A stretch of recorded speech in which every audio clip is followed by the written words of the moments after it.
కొంతకాలంగా సినిమాలకు దూరంగా ఉన్న మంచు మనోజ్ ఇప్పుడు పూర్తి వినోదాత్మక కథతో ప్రేక్షకుల ముందుకు రావడానికి సిద్ధమవుతున్నారు. ఆయన నటిస్తున్న వడ్డీ కాసులవాడ ఇప్పటికే వినూత్నమైన టైటిల్, మధ్యతరగతి కుటుంబ నేపథ్యంతో ఆసక్తిని పెంచుతుండగా ఇప్పుడు ఈ సినిమాకి సంబంధించిన మరో వార్త సోషల్ మీడియాలో హాట్ టాపిక్ గా మారింది. తాజా సమాచారం ప్రకారం ఈ మూవీలో తమిళ స్టార్ హీరో జయం రవి ప్రత్యేక పాత్రలో కనిపించనున్నారనే ప్రచారం జోరుగా సాగుతోంది. ఈ సినిమాలో జయం రవి శ్రీ వెంకటేశ్వర స్వామి పాత్రలో కనిపించనున్నట్లు తెలుస్తోంది. ఈ అంశమే సినిమాపై మరింత ఆసక్తిని పెంచుతోంది. వడ్డీ కాసుల వాడాను దర్శకుడు తేజ్ ఉప్పలపాటి తెరకెక్కిస్తున్నారు. ఫ్యామిలీ ఆడియన్స్ ను ఆకట్టుకునే ఎంటర్టైనర్ గా ఈ సినిమాను రూపొందిస్తున్నట్లు చిత్ర బృందం ఇప్పటికే వెల్లడించింది. ఈ చిత్రాన్ని ఏకే ఎంటర్టైన్మెంట్స్ బ్యానర్ పై ప్రముఖ నిర్మాత రామబ్రహ్మం సుంకర నిర్మిస్తున్నారు. గతంలో బిందాస్ చిత్రంతో పాజిటివ్ టాక్ అందుకున్న మంచు మనోజ్ చాలా గ్యాప్ తర్వాత మరోసారి ఏకే ఎంటర్టైన్మెంట్స్ తో కలిసి పనిచేయడం కూడా ఈ ప్రాజెక్ట్ కు ప్రత్యేకతను తీసుకొచ్చింది. మంచు మనోజ్ కెరీర్ లో ఈ సినిమా కీలకంగా మారే అవకాశాలు కనిపిస్తున్నాయి. మరోవైపు జయం రవి నిజంగానే శ్రీ వెంకటేశ్వర స్వామి పాత్రలో నటిస్తారా లేదా అనే విషయంపై చిత్ర బృందం నుంచి ఇంకా అధికారిక ప్రకటన రావాల్సి ఉంది. అయితే ఈ వార్త సోషల్ మీడియాలో వైరల్ కావడంతో సినిమాపై అంచనాలు ఒక్కసారిగా పెరిగాయి. అధికారిక ప్రకటన వస్తే ఈ కలయిక తెలుగు సినీ ప్రేక్షకులకు మరో ప్రత్యేక ఆకర్షణగా మారే అవకాశం కనిపిస్తోంది. అయితే వెంకటేశ్వర స్వామి అనగానే మనకు అన్నమయ్యలో నటుడు సుమన్ ఎక్కువగా గుర్తుకొస్తాడు. అంతలా ఆడియన్స్ లో గుర్తుండిపోయింది ఆ పాత్ర. మరి జయం రవి ఇప్పుడు వెంకటేశ్వర స్వామి పాత్రలో ప్రజలను ఏ విధంగా మెప్పిస్తాడో చూడాలి. ధనుష్ ఫ్యాన్స్ ఎప్పుడెప్పుడా అని ఏళ్ల తరబడి ఎదురు చూస్తున్న most awaited movie Vada Chennai 2 Vetrimaaran దర్శకత్వంలో 2018లో వచ్చిన Vada Chennai gangster cult classic గా నిలిచింది. ఈ సినిమా ముగింపులోనే పార్ట్ 2 ఉంటుందని ప్రకటించారు మేకర్స్. సుదీర్ఘ నిరీక్షణకు తెరదించుతూ ఇప్పుడు వడా చెన్నై 2 ప్రొడక్షన్ వర్క్స్ త్వరలోనే ప్రారంభిస్తామని మూవీ టీం కన్ఫర్మ్ చేసింది. అలాగే అరుణ్ మాతేశ్వరన్ దర్శకత్వంలో వచ్చిన యాక్షన్ అడ్వెంచర్ కెప్టెన్ మిల్లర్ చిత్రాన్ని ఒక మల్టీ పార్ట్ ఫ్రాంచైజ్ గా విస్తరించాలని ప్లాన్ చేస్తున్నారు. దీనికి సంబంధించి ఒక ప్రీక్వెల్ తో పాటు సీక్వెల్ గురించి కూడా చర్చలు జరుగుతున్నాయి. ఇక మరోవైపు దర్శకుడు సెల్వా రాఘవన్తో ధనుష్ చేయాల్సిన కల్ట్ ప్రాజెక్టులు ఆయిరతిల్ ఒరువన్ 2, పుదుపెట్టై 2 చిత్రాలు ప్రస్తుతం ప్రీ ప్రొడక్షన్ దశలోనే ఉన్నట్లు తెలుస్తోంది. ధనుష్ సినిమాల లైనప్ ఒక ఎత్తైతే యంగ్ హీరో శివకార్తికేయన్ నుంచి వస్తున్న అప్డేట్ మరో రేంజ్ లో ఉంది. 3 ఏళ్ల క్రితం మడోన్ అశ్విన్ డైరెక్ట్ చేసిన block buster action fantasy drama Maaveeran Aditi Shankar Mysskin ప్రధాన పాత్రలో అలరించిన ఈ చిత్రానికి ఇప్పుడు కొనసాగింపుగా మావీరన్ 2 తెరకెక్కనుంది. ఈ సీక్వెల్ షూటింగ్ ను 2027 చివర్లో ప్లాన్ చేసేందుకు నిర్మాతలు సన్నాహాలు చేస్తున్నారు. శాంతి టాకీస్ బ్యానర్ పై రూపొందనున్న ఈ ప్రాజెక్ట్ కి సంబంధించి మరో ఆసక్తికరమైన విషయం కూడా బయటకొచ్చింది. ఈ సీక్వెల్ కు మేకర్స్ ఇప్పటికే టైటిల్ ను కూడా ఖరారు చేశారట. మాస్ గ్యాంగ్స్టర్ కథల నుంచి ఫ్యాంటసీ యాక్షన్ డ్రామాల వరకు కాలీవుడ్ బాక్స్ ఆఫీస్ ని షేక్ చేయడానికి వరుస సీక్వెల్స్ సిద్ధమవుతున్నాయి. మరి ధనుష్ గ్యాంగ్స్టర్ వరల్డ్ లోకి తీసుకెళ్లే వాడా చెన్నై 2 కోసం ఎదురు చూస్తున్నారో లేక శివకార్తికేయన్ మావీరన్ 2 కోసం ఆడియన్స్ ఎక్కువగా వెయిట్ చేస్తున్నారో తెలియాలంటే కొన్నాళ్ళు ఆగాల్సిందే. తమిళ సూపర్ స్టార్ దళపతి విజయ్ నటించిన చివరి చిత్రం జననాయగన్ బాక్సాఫీస్ వద్ద ఘోర పరాజయాన్ని మూటగట్టుకుంది. విజయ్ గతేడాది నటించిన ది గోడ్ డివైడ్ టాక్ తెచ్చుకున్నప్పటికీ తమిళనాడు రీజియన్లో ఎలాగోలా బ్రేక్ ఈవెన్ సాధించగలిగింది. కానీ జననాయగన్ మాత్రం అన్ని ఏరియాల్లోనూ డిస్ట్రిబ్యూటర్లను తీవ్రంగా నిరాశపరిచింది. నందమూరి బాలకృష్ణ నటించిన తెలుగు హిట్ చిత్రం భగవంత్ కేసరికి రీమేక్ గా ఈ సినిమా తెరకెక్కింది.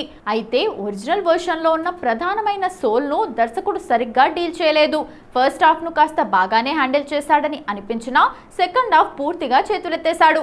దాంతో ఆడియన్స్ తో పాటు ఫ్యాన్స్ నుండి కూడా డివైడ్ టాక్ తెచ్చుకుంది. ఈ సినిమా ప్రపంచవ్యాప్తంగా 203 కోట్ల థియేట్రికల్ బిజినెస్ తో రిలీజ్ అయినా కేవలం 135 కోట్ల కలెక్షన్లు మాత్రమే రాబట్టింది.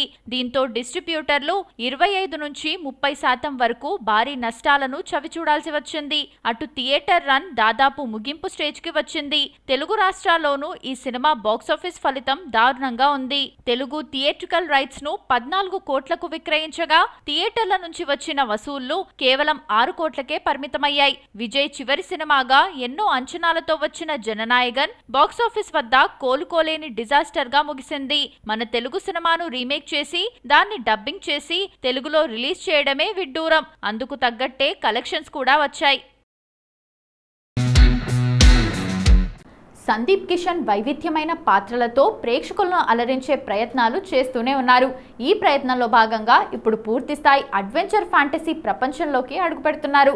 ఆయన చేస్తున్న pan India movie Karikala first look పోస్టర్లు రిలీజ్ అయ్యాయి. ఓ శక్తివంతమైన యోధుడిగా చూపించిన ఈ విజువల్స్ ని చూస్తూ ఇలాంటి అవతార్లో ఎప్పుడూ సందీప్ ను చూడలేదని అభిమానులు సంబరపడుతున్నారు. దర్శకుడు యుగంధర్ ముని తెరకెక్కిస్తున్న ఈ మూవీని షైనింగ్ పిక్చర్స్ బ్యానర్ పై మహిదర్ రెడ్డి, రాజశేఖర్ అన్నభిమోజు నిర్మిస్తున్నారు. సంబాలా తర్వాత మరో భారీ ఫ్యాంటసీ కథతో యుగంధర్ ముని ప్రేక్షకుల ముందుకు వస్తుండడంతో సినీ అభిమానుల్లో ఆసక్తి మరింత పెరిగింది.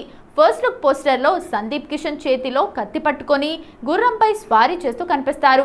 ఆయన పక్కనే గర్జిస్తున్న సింహం ఉండటం పోస్టర్కు మరింత గ్రాండియర్ను తీసుకొచ్చింది. ఈ సినిమాలో పురాణ గాథలు, రాజ్యాలు, మాయాజీవులు, అతీంద్రియ శక్తులు కూడా ఉండనున్నట్లు పోస్టర్ ద్వారా సంకేతాలు ఇచ్చారు. కరికాల పాత్ర సందీప్ కిషన్ కెరీర్లోనే అత్యంత భిన్నమైన పాత్రగా నిలవనుందని చిత్ర బృందం చెబుతోంది. ఈ పాత్ర కోసం ఆయన ప్రత్యేక మేకోవర్తో సిద్ధమైనట్లు తెలుస్తోంది. గతంలో ప్రేమ కథలు, యాక్షన్, ఫ్యామిలీ ఎంటర్టైనర్లతో అలరించిన సందీప్ ఇప్పుడు పూర్తిగా విభిన్నమైన ఫ్యాంటసీ యోధుడిగా మారడం అభిమానులను ఆకట్టుకుంటోంది. ఇక ఈ ఫ్యాంటసీ అడ్వెంచర్ ని 2 భాగాలుగా విడుదల చేయాలని మేకర్స్ నిర్ణయించారు. మొదటి భాగం 2027 జూలై 2న ప్రపంచవ్యాప్తంగా థియేటర్లలోకి రానుండగా రెండో భాగాన్ని అదే ఏడాది అక్టోబర్ 28న విడుదల చేయనున్నారు. తక్కువ వ్యవధిలోనే 2 భాగాలను ప్రేక్షకుల ముందుకు తీసుకురావటం విశేషంగా మారింది. తెలుగు, తమిళ, హిందీ భాషల్లో ఈ సినిమాను పాన్ ఇండియా స్థాయిలో విడుదల చేయనున్నారు. ప్రస్తుతం చిత్ర బృందం కథానాయిక వివరాలతో పాటు మిగతా నటీనటుల వివరాలను గోప్యంగా ఉంచింది. త్వరలోనే పూర్తి తారాగణాన్ని అఫీషియల్ గా అనౌన్స్ చేయనున్నట్లు సమాచారం. టాలీవుడ్లో ఒకప్పుడు వరుస హిట్స్తో బాక్సాఫీస్ను ఏలిన పలువురు స్టార్ డైరెక్టర్లు ప్రస్తుతం ఒక్క ఛాన్స్ కోసం ఎదురుచూస్తున్నారు. భారీ అంచనాలతో తెరకెక్కించిన ప్రాజెక్టులు బాక్సాఫీస్ వద్ద ఫ్లాప్ కావడంతో తమ తదుపరి చిత్రాలను ఏ హీరోతో చేయాలో తెలియక సతమతమవుతున్నారు. ఎంతటి క్రేజీ కాంబినేషన్లైనా కంటెంట్ సరిగా లేకపోతే ప్రేక్షకులు తిరస్కరిస్తుండడంతో ఫ్లాప్ డైరెక్టర్లతో సినిమాలు చేయడానికి స్టార్ హీరోలు సైతం వెనకడుగు వేస్తున్నారు. ఉప్పెన విజయం తర్వాత బుచ్చిబాబు సానా నుంచి వచ్చిన పెద్ది చిత్రం తెలుగు వర్షన్లో ఎలాగోలా బ్రేక్ ఈవెన్ సాధించినప్పటికీ పాన్ ఇండియా స్థాయిలో మాత్రం భారీ ఫ్లాప్ గా నిలిచింది. దీంతో బుచ్చి తదుపరి ప్రాజెక్ట్ పై నిర్ణయం తీసుకోలేకపోతున్నారు. మరోవైపు ది రాజా సాబ్తో ప్రభాస్ ను కనీవిని ఎరగని రీతిలో చూపిస్తానన్న మారుతి సినిమా ఫలితం చూసి విమర్శల పాలయ్యారు. కథ సిద్ధంగా ఉన్నప్పటికీ ఆయనకు సరైన హీరో దొరకడం లేదు. దీంతో మళ్ళీ తక్కువ బడ్జెట్తో చిన్న సినిమా వైపే ఆయన మొగ్గు చూపుతారా అనే చర్చ నడుస్తోంది. విజయ్ దేవరకొండతో తీసిన ఫ్యామిలీ స్టార్ దారుణమైన ఫ్లాప్ గా మారడంతో దర్శకుడు పరశురామ్ కు ఇప్పటి వరకు మరొక అవకాశం ఇచ్చేందుకు ఏ హీరో ముందుకు రావడం లేదు.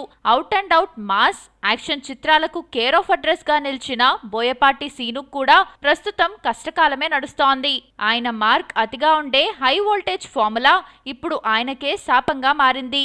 బాలకృష్ణతో అఖండ 2 లాంటి సినిమాలకు మాత్రమే ఆ ఫార్ములా వర్కౌట్ అవుతుందేమో కానీ మిగిలిన హీరోలపై చేస్తే ఫలితం తేడా కొడుతోంది. గతంలో బెల్లంకొండ శ్రీనివాస్తో చేసిన జై జానకి నాయక, రామ్తో తెరకెక్కించిన స్కంద చిత్రాలు దారుణమైన ఫ్లాప్లుగా నిలవడమే దీనికి నిదర్శనం. బాలయ్యతో తప్ప వేరే ఏ హీరోతో పనిచేయాలన్నా బోయపాటికి ఇప్పుడు ప్రత్యామ్నాయాలు కనిపించడం లేదు. హీరోలకు సరిపడే బలమైన కథలను సిద్ధం చేసుకొని ప్రేక్షకుల తాజా మైండ్ సెట్ కు తగ్గట్టుగా తమ శైలిని మార్చుకుంటేనే ఈ దర్శకులు మళ్లీ ట్రాక్ లోకి వచ్చే అవకాశం ఉంది.